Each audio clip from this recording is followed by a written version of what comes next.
Olá! Durante a passagem pelos Estados Unidos, o presidente Bolsonaro afirmou que tinha provas de que as eleições de 2018 foram fraudadas. Segundo o presidente, pelas alegadas provas ainda não apresentadas, ele teria vencido as eleições já no primeiro turno. Em uma entrevista coletiva, os repórteres perguntaram pelas provas. O presidente, como de hábito, virou as costas e deixou a imprensa e, portanto, a sociedade sem resposta. Bolsonaro, com suas bravatas infantis incompatíveis com o decoro que o cargo exige, tem o objetivo de causar confusão para desviar a atenção sobre o fracasso de seu governo. Afinal de contas, cabe uma pergunta. Se a oposição hoje, ou no caso a candidatura Haddad, burlou, fraudou as eleições, por que ele não fraudou as eleições para ganhar? Afinal de contas, se havia uma possibilidade de fraudar as eleições, Haddad seria o presidente e não Bolsonaro. Portanto, quero concluir que se houve algum tipo de fraude, foi para favorecer Bolsonaro e seus filhos, e não o Haddad ou os outros candidatos no primeiro turno.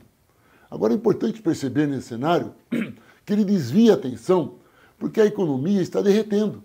O crescimento do PIB de 2020 não vai passar de 1,2%. Por quê? Sem geração de emprego e desenvolvimento econômico, não há esperança de crescimento. Por outro lado, a crise de outras ordens no governo, como a prisão do embaixador de turismo no Brasil, lá no Paraguai, sob suspeita de envolvimento com lavagem de dinheiro. Para piorar a situação, agindo como um presidente imperialista, Bolsonaro escalou o ministro da Justiça, Sérgio Moro, para interceder junto ao governo paraguaio na tentativa de libertar Ronaldinho Gaúcho. E o que é importante, a Justiça do Paraguai denunciou a tentativa de Moro de interceder para libertar Ronaldinho Gaúcho, mostrando que Moro ele pode ser muito justo e limpinho ou aparentar isso aqui nas redes sociais, porque na prática nós já o conhecemos muito bem. Já há algum tempo, as fanfarronices de Bolsonaro nada mais são que táticas para sua estratégia de esconder o desastre das suas políticas em todas as áreas. Na área social, ele é absolutamente incompetente. Na área econômica, pior ainda. Porém, dessa vez sua acusação é muito séria.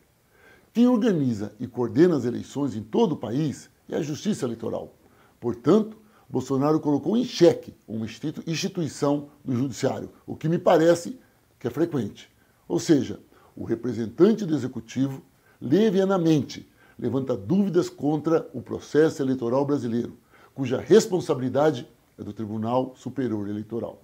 Até hoje, Bolsonaro ainda não apresentou uma única prova da sua acusação. Em defesa da democracia, tanto o ministro do Tribunal Superior Eleitoral quanto do Supremo Tribunal Federal, o STF, vieram a público para defender o sistema eleitoral brasileiro e exigir que Bolsonaro apresente as provas da acusação. A presidenta do TSE, ministra Rosa Weber, reforçou sua confiança no sistema eleitoral. Ela lembrou que há mais de 20 anos as eleições são feitas com urnas eletrônicas e nunca foram identificadas quaisquer fraudes.